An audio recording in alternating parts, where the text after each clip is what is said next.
Hello, second graders. Let's dive into lesson 16 of module 1. Today you will need your reading notebook and we are going to use the knowledge section. You will also need a pencil. Our craft question today is, how do writers form sentences using multiple subjects with one verb? So today we're going to focus on multiple subjects. What is the subject of a sentence? In an earlier deep dive, we focused on finding the subject in a sentence. Do you remember what that is? The subject of a sentence is the who or what is doing the action in the sentence, or the who or what the sentence is about. Sometimes sentences have more than one subject doing the same action. Let's read this sentence. In autumn, the leaf and the chameleon both turned yellow.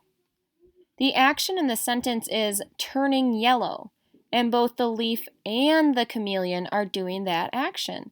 So they are both the subject of the sentence.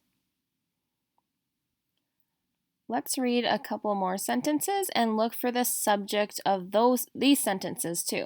And how do we know they're the subjects of the sentences? Here we go. Later, the leaf and the chameleon turned red. Later, the leaf and the chameleon turned red.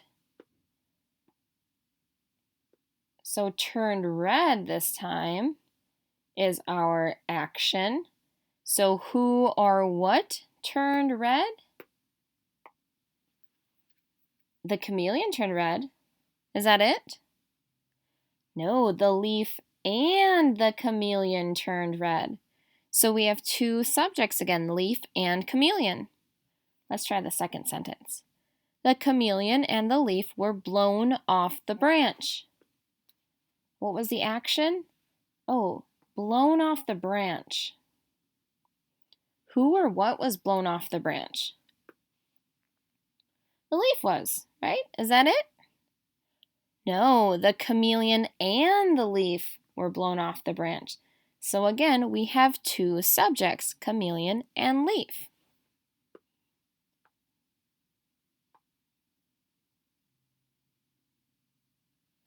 So we just looked at what the subjects in the sentences were. Now let's talk a little bit more about how we know that. So we decided the leaf and chameleon and leaf, were both the subjects in both those sentences. So the first sentence's subjects are the leaf and the chameleon because they're both doing the action of turning red. In the next sentence, or the second sentence, both the chameleon and the leaf are the subject again because they both get blown off the branch. Writers often use multiple subjects. I'm going to highlight that here.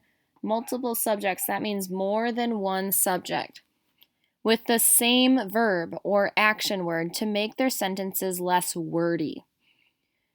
Here's an example for you.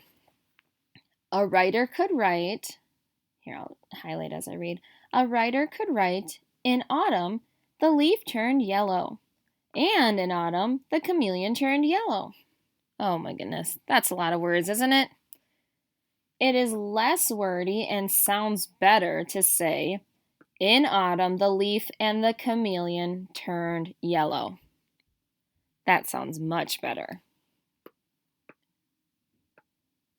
Let's look at some more sentences together. And we're going to practice underlining the subjects in each sentence. Since we're working on multiple subjects, you can probably guess that we're going to be underlining more than one subject in each sentence. Let's read through these examples. So we'll start with this first bullet point where the black dot is. The teacher and all the students in the last row stand up. Oh, what is the action here?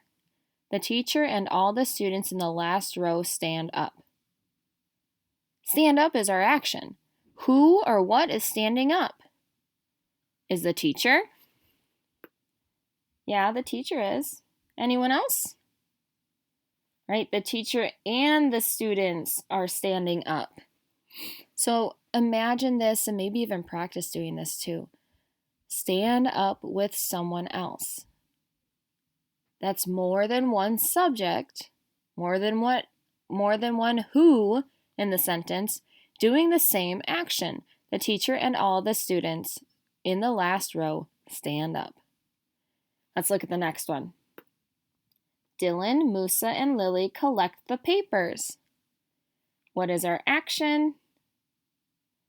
Collect the papers. Who is collecting the papers? Is it just Dylan? No. Is it just Dylan and Musa? No, it's Dylan, Musa, and Lily. So in this sentence, we have 3 subjects. Dylan, Musa, and Lily are collecting the papers. Let's look at the next one. Emily and Sebastian walk out of the room together. What is our action? Yeah, they're walking out of the room. Who? Is it just Emily? Nope, it's Emily and Sebastian. So again, we have more than one subject. Let's do the last one together here. Addison, Vincent, and Shar sharpen the pencils. What is the action? Sharpening the pencils. But who is sharpening the pencils? Is it just Addison? No. Is it just Addison and Vincent? No, it's Addison, Vincent, and Shar. Addison, Vincent, and Shar are all subjects in this sentence. Pretty cool. So we can have more than one subject in a sentence. Now you have a job to do. You're going to choose 2 sentences to add to your knowledge journal. So in your reading notebook, open to the knowledge section. After you choose 2 sentences to write, you're going to underline the subjects in the sentences. So just like we did together. You are going to choose from these 3 sentences here. So you only need to choose 2 sentences, but I gave you 3 options. So you decide which 2 do you want to write. I'll read the sentences to you. Plants, animals, and the weather all change during autumn. Pumpkins and apples ripen. Birds and butterflies migrate. So again, your job is to choose 2 of these sentences and write them in your knowledge journal. Don't forget to underline the subjects in the sentences. Pause the video to give yourself some time to complete that task. Okay, we are coming in for a landing here. I have a question for you again to end our lesson.